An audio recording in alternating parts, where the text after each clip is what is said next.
घर की रसोई हमेशा आग्नेय दिशा में होनी चाहिए। कौन सी दिशा में होनी चाहिए? आग्नेय दिशा में। और आग्नेय दिशा होती है पूर्व और दक्षिण के बीच की दिशा। कहते हैं कि पूर्व और दक्षिण के बीच की दिशा में, आग्नेय दिशा में अगर रसोई बन गई, और रसोई बनाने वाली महिला का या पुरुष का भोजन बनाते समय हमेशा पूर्व दिशा की ओर मुख होना चाहिए।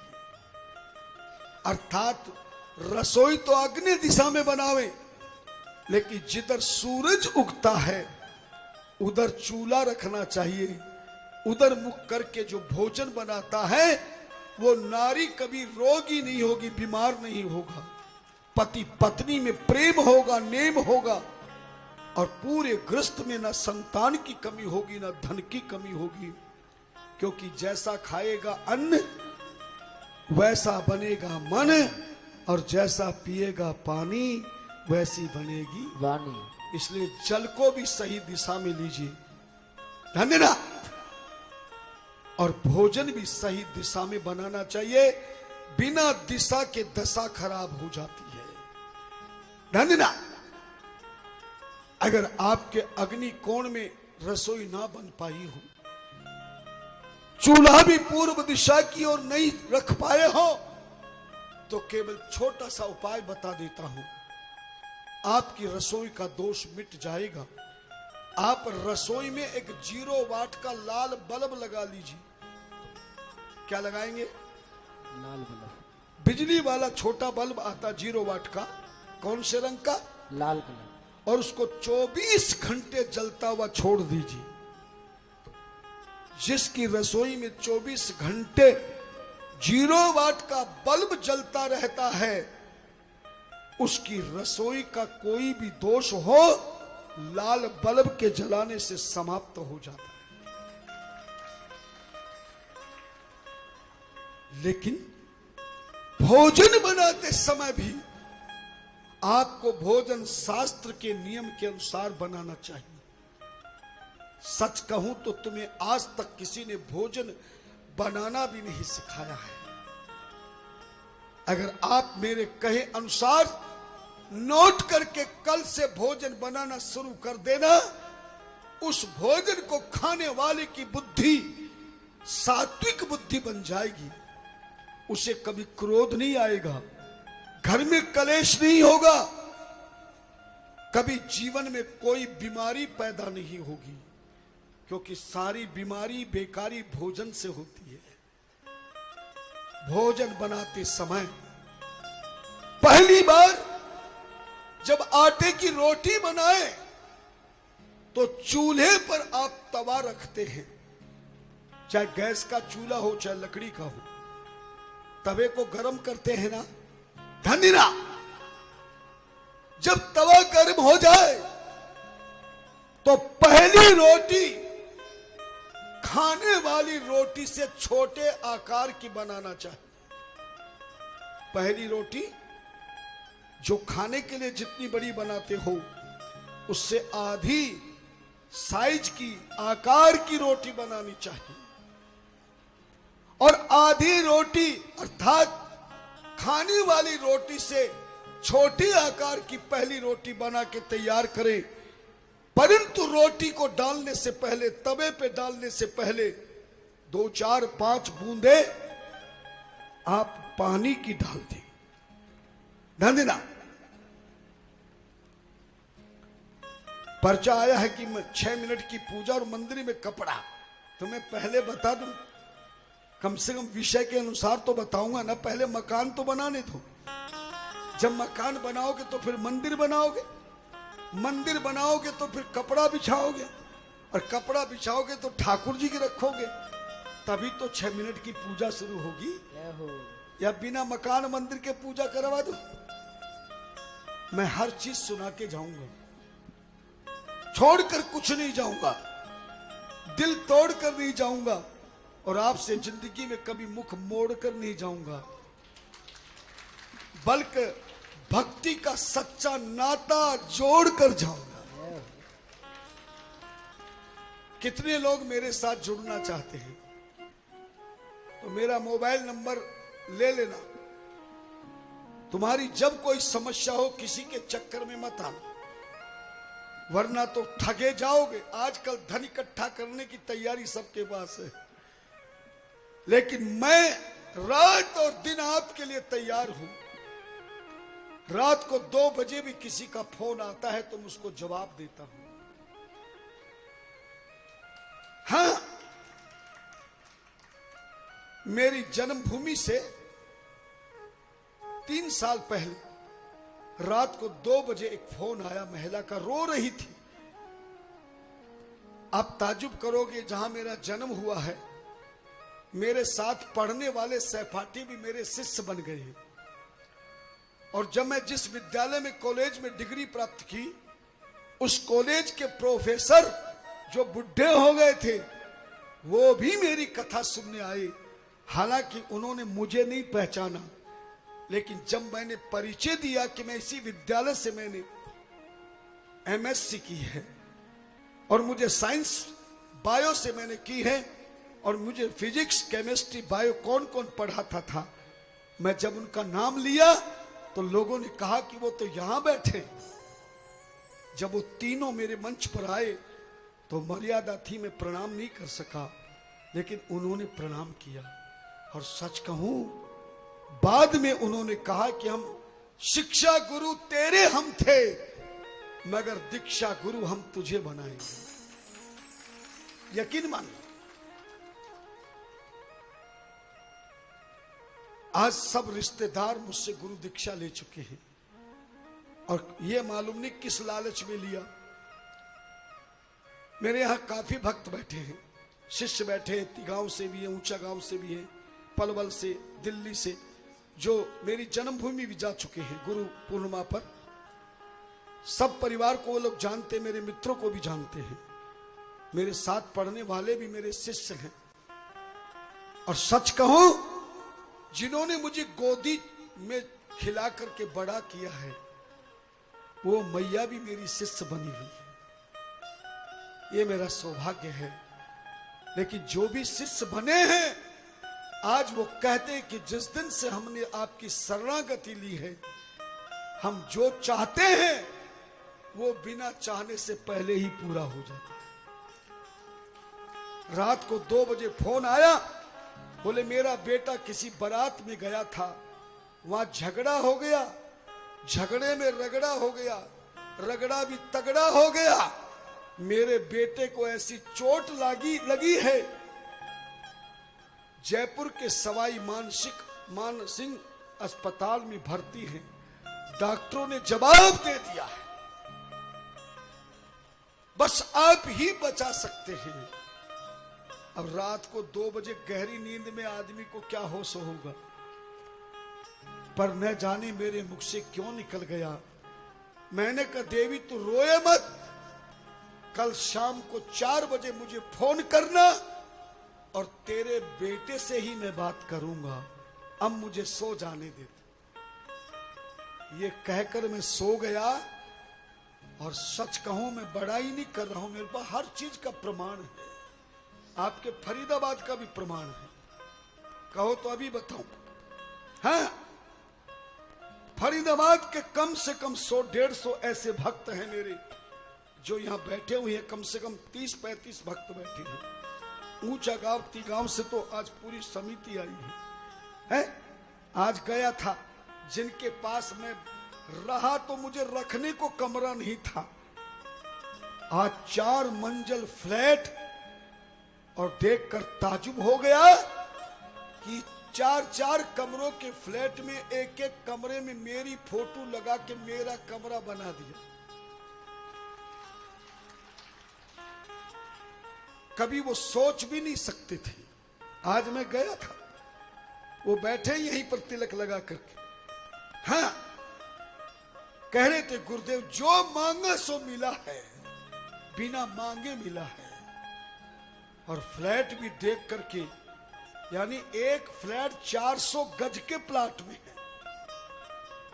गौल साहब आप तो समझ सकते हैं 400 गज में कितना बढ़िया फ्लैट बन सकता है? लेकिन मैं उस समय आंखों में आंसू आ गए, इनको तो नहीं दिखाया, जब ये फ्लैट दिखा रहे थे और मुझे कमरे में ले जाके बोले ये कमरा मेरे गुरुदेव का आपका है, मेरी फोटो लगा रखी। बोले इस कमरे में जब आप आएंगे तो रहेंगे, वरना तो फिर फोटो की ही रहेगी। जब ऐसा भक्त अपने गुरु के चरणों में समर्पित हो जाता है तो उसकी जिंदगी में कभी गुरु की कृपा की कमी होगी क्या? बोलो नहीं। जब गुरु दीक्षा ली तो छोटी छोटी दुकानें, और आज तो होलसेल मैकेनिक है, होलसेल। और उसमें जिस भक्त को मैंने कल खड़ा किया था, मेरी कथा चल रही थी गोल साहब, उनके पिताजी की तबीयत खराब हो गई और इतनी तबीयत खराब हो गई कि डॉक्टर ने कहा कि 1-2 दिन के मेहमान हैं, वो बैठे हैं, मैं इसलिए सुना रहा। और किसी के सामने कोई बात कहूं तो झूठी नहीं होगी, लेकिन मैंने कहा भगवत चिंता की आवश्यकता नहीं है, तुम्हारे पिताजी भले बीमार होंगे पर लाचार नहीं होंगे, बेकार नहीं होंगे, और मेरे भोलेनाथ की कृपा होगी। कथा में कोई विघ्न नहीं पड़ा, लेकिन आज पूछा कि पिताजी कैसे? बोले तंदुरुस्त हैं, चुस्त हैं और जबरदस्त हैं। ये तो ताली नहीं बजा रही है, तो जलन हो रही कि मेरी बड़ाई की। मैं केवल अपने शिष्य भक्तों के लिए नहीं, जो भी कथा सुनता है, सच्चे मन से कथा सुनता है, मेरे वचनों का पालन करता है और गरीब बेटियों के लिए पढ़ाई का सहयोग देता है, मैं व्यास गद्दी से सच्चे हृदय से बोल रहा हूं, मैं अपनी सारी तपस्या देने के लिए तैयार हूं। मैंने जिंदगी में अपने लिए कुछ नहीं कमाया। क्या आपको अब तो विश्वास हो गया होगा? बैठ जाइए, अभी हो जाए, बैठ जाइए। धन्यवाद। आपको ये तो 4 दिन में विश्वास हो गया कि मैं कथा कैसी कर रहा हूं। क्या इस कथा से मैं पैसा नहीं कमा सकता? क्या मैं जितना चाहूं ले सकता हूं? ऐसे से भक्तों ने मुझे खरीदने की कोशिश की है कि आप हमें टाइम दीजिए, मुंह मांगा पैसा आपको दिया जाएगा। हमारे सचिव ने कहा कि तेरे यहां जिंदगी भर महाराज जी कथा नहीं करेंगे, क्योंकि तूने पैसे की बात की है, और महाराज जी पैसे से कभी कथा नहीं करते। धन्यवाद। हमारे मुख्य यजमान से पूछिए, गौरव जी से आपकी बात हुई होगी, केवल उन्होंने ये कहा कि समय नहीं है बस, लेकिन पैसे पे ज्यादा जिद्दी नहीं की होगी। पैसे में हमेशा यजमान की जीत होती है। यजमान कहता मैं तो इतने ही दूंगा, तो सचिव कहता तुम जो दो ना दो, कथा कराओ, प्रसन्न हो जाते हैं। आज भी मेरे पास धामपुर जाना, जो लोग जाते रहते हैं, 4 कमरे हैं गोयल साहब, और 4 कमरों में मेरे सारे शिष्यों का आना भी है, जाना भी है, और रोजाना भंडारा चलता है। आश्रम में एक भी रसीद नहीं करती है, केवल गरीब कन्याओं की शिक्षा के अलावा मैं किसी से किसी प्रकार का कोई धन नहीं लेता। लेकिन फिर भी कोई कमी नहीं होती, क्योंकि जब तुम्हें धन दे सकता हूं तो मैं भी तो धन बिना किसी के लिए ले सकता हूं। यह विद्या भी मैंने देखी है। धन्यवाद। बस आप मेरे कहने पर चलो, मेरी बात को मजाक मत समझना। मैं हर चीज तुम्हें सिखा रहा हूं, तुम्हारी जिंदगी बनाने के लिए प्रयास कर रहा हूं, है? और मैं सच कहूं, 1 मिनट आराम नहीं करता हूं, 12 महीने लगातार कथाएं करता रहता हूं। मेरा स्टाफ भी कहता, परिवार भी कहता है, कहते हैं कि आप इतनी मेहनत क्यों करते हो? मैं कहता हूं ये मनुष्य जन्म मुझे मिला है, मुझे जो ज्ञान मिला है, मैं इस शरीर से जितना ज्यादा से ज्यादा दे जाऊं, न जाने इस शरीर को कब जाना पड़ जाए, फिर पछता पड़े। और सच बताओ, जो ज्ञान मैं दे रहा हूं, ये ज्ञान हर एक दे देगा क्या? बोलो ना। नहीं। इसीलिए मैं ज्यादा से ज्यादा कथा करता हूं, ताकि मैं सभी को ये ज्ञान दे सकूं, है? अब गरीब संत होने के कारण हमारी कथा टीवी में कम आती है, क्योंकि टीवी में बहुत पैसा लगता है और हमारे पास पैसा नहीं। जब कोई कराने वाले यजमान हमें कुछ समझ ले और वो चलवा दे तो टीवी में भी कथा आ जाती है। अब कई देवियां कमरे में जाके कहते बहुत दिन हो गए आपकी टीवी पे नहीं आ रही। अब उसको क्या पता टीवी में कितना खर्च होता, फ्री में थोड़ी आता है। एक कथा को चलाने के लिए 9 दिन कम से कम 6 लाख रुपए चाहिए। अब 6 लाख तो मुझे कोई एक कथा में क्या 2 कथा में भी नहीं मिलता है। लेकिन जब कोई यजमान तैयार हो जाता है तो फिर वो कथा टीवी में चलती, इसलिए YouTube से ही मैं गुजारा करता हूं, है उसी से आपका सहारा करता हूं। इसलिए YouTube पर आप जरूर देखें। महंत राधे श्याम महाराज करके या राधे श्याम महाराज करके YouTube पे निकालना, लेकिन सब्सक्राइब करना मत भूलना।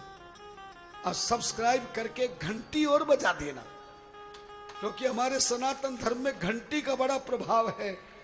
भगवान की पूजा में भी घंटी बजाई जाती है, भोग लगाते समय भी घंटी बजाई जाती है ना। और भगवान को शयन कराते समय भी घंटी बजाई। तो कथा सुनने के लिए भी YouTube चैनल महंत राधे श्याम या राधे श्याम महाराज करके डालिए। YouTube को सब्सक्राइब करके क्या करोगे, घंटी जरूर बजाना। इससे एक लाभ होगा कि आपके मोबाइल पे जहां भी मेरा कार्यक्रम चलेगा, बिना बटन दबाए आपके पास लिंक पहुंच जाएगा। और उस लिंक को चाहे रात को सोते समय देखना, चाहे दिन में देखना या सुबह देखना, एक बार में देखना या बार बार देखना, बहुत लाभ प्राप्त होगा। आप कर सकते हैं। हरे हरे महादेव हरे हरे महादेव हरे हरे महादेव। ध्यान देना, अगर आपको रोटी बनानी है तो तवा गरम करने के बाद पहली रोटी छोटी बनाकर तवे पे 2 4 5 बूंद पानी की जरूर डालना। पानी डालने के बाद ही पहली रोटी को तैयार करना। और कहते हैं शिव पुराण में बताया गया है, आचार संहिता में बताया गया है, संतों ने बताया है कि पहली रोटी तैयार होने के बाद दूसरी रोटी तुरंत नहीं बनानी चाहिए, वरना भोजन में दोष लगता है। पहली रोटी तैयार करने के बाद उस रोटी में से छोटे छोटे 5 तिल के समान टुकड़े लेकर, किसके समान, दिल के समान, तिल के बराबर के छोटे छोटे कितने टुकड़े, और 5 टुकड़ों को बारी बारी से घी में भिगोकर गैस के चूल्हे की अग्नि में चाय डाल देना, या गऊ के गोबर के कंडे की अग्नि बना के भोग लगा देना। बिना अग्नि को भगवान को भोग लगाए अपने लिए रोटी प्रारंभ नहीं करनी चाहिए, ऐसा धर्म ग्रंथों में कहा। यानी पहली रोटी बनाकर उस पे थोड़ा घी लगाकर उसके तिल के समान छोटे छोटे टुकड़े घी में भिगो करके ओम भूर्भुवः स्वः स्वाहा, क्या बोलना है, ओम याद रहेगा, ओम भूर्भुवः स्वः स्वाहा पहला टुकड़ा, दूसरा ओम भूर्भुवः स्वः स्वाहा दूसरा, ओम भूर्भुवः स्वः स्वाहा तीसरा, ओम भूर्भुवः स्वः स्वाहा चौथा, ओम भूर्भुवः स्वः स्वाहा पांचवा। जब पांचों का भोग लग जाए फिर थोड़ा सा जल हाथ में लेकर अग्नि के चारों तरफ घुमा करके अग्नि से बाहर दूर उस जल को डाल दीजिए, और वो पहली रोटी गौ माता के लिए आप रख दीजिए। जब पहली रोटी का भोग लग जाए, गौ माता के लिए पहली रोटी लग जाए, उसके बाद दूसरी रोटी से लेकर आखिरी रोटी आप तवे पे बनाए, चूल्हे से बनाए, और भोजन तैयार करें। दूसरी बात, पर एक बात का ध्यान रखना, बहुत सी माता बहनें और बेटियां, बहुत सी माता बहनें और बेटियां भोजन बनाते समय आलस के कारण या जल्दबाजी के कारण आटा ज्यादा बना लेती है और दिन में रोटी बना करके जो आटा गूंदा हुआ बच जाए उसे फ्रिज में रख देती है। फिर शाम को उसकी रोटी बचा बनाती है और रात का फिर बच जाए तो फिर फ्रिज में रखती है, फिर सुबह नाश्ते में उसको प्रयोग करती है। शायद तुम्हें पता नहीं, एक बार जब पानी आटे में लग जाता है, एक बार आटा जब पानी में गोंद लिया जाता है, अगर उस आटे को तुमने आधा घंटे तक बिना रोटी बनाए छोड़ दिया तो वो आटा पिंड बन जाता है। क्या बन जाता है? पिंड। आधा घंटे का समय केवल, इसीलिए आटा उसी समय गोंदा जाता है जब रोटी बनानी होती है। आटे को गोंद कर यदि आधा घंटे तक तुमने खाली छोड़ दिया आटे को, तो वो आटा फिर भोजन खाने लायक नहीं बनेगा, क्योंकि वो पिंड का रूप धारण कर लेगा और पिंड हमेशा मरे हुए व्यक्ति को खिलाया जाता है या पिंड पितरों को खिलाया जाता है। इसलिए कभी भी दिन में या रात में रोटी बनाएं, चाहे 2 बार में आपको आटा गोंदना पड़े, पर ज्यादा आटा कभी भी गोंद करके आटा बचा करके घर में नहीं रखना चाहिए। और यदि आटा किसी कारण से बच भी जाए, नींद आई तो पूरे आटे की रोटी बना के तैयार कर लीजिए। कभी कभी लोगों को डर लगता है कि ठंडी रोटी नहीं खानी चाहिए, पर कभी आयुर्वेद पढ़ना, जितनी ठंडी रोटी आप खाएंगे उतना ही ताकत आपके शरीर में आएगी। रोटी ठंडी ताकतवर बनती है, इसलिए किसान लोग तो रात की रोटी को सुबह मट्ठे में डाल करके खाते हैं। मैं भी गर्मी के दिनों में प्रातः का भोजन, जैसे तेज गर्मी शुरू होगी तो रात की भोजन आश्रम में बनवा के रख लेता हूं, सुबह पूरा मट्ठे में डाल देता हूं और पेट भर के भोजन करता हूं। उसी रोटी की शक्ति है जो मैं 4 घंटे बिना आसन बदले आपको कथा सुना। धन्यवाद। इस तरह से आपको रोटी बनानी है और रोटी खाते समय या खिलाते समय कभी भी उस व्यक्ति का, स्त्री का भोजन का नहीं करना चाहिए जिसको क्रोध आ रहा हो, जिसको आलस्य आ रहा हो। ऐसे व्यक्ति के हाथ से कभी भोजन नहीं बना। मेरे स्टाफ के लोग कहते थे, महाराज भोजन बनाने वाला अगर गलत आदमी हो तो क्या उसका फल? हाँ, अभी पिछली कथा में मेरे यहां भोजन बनाने वाला ऐसा व्यक्ति आ गया जिसके बारे में आपको बता नहीं सकता।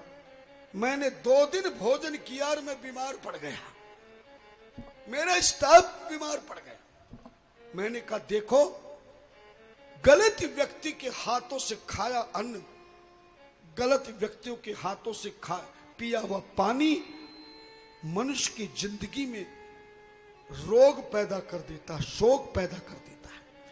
भोजन उसी के हाथ से खाना चाहिए जो प्रसन्नता से बनावे।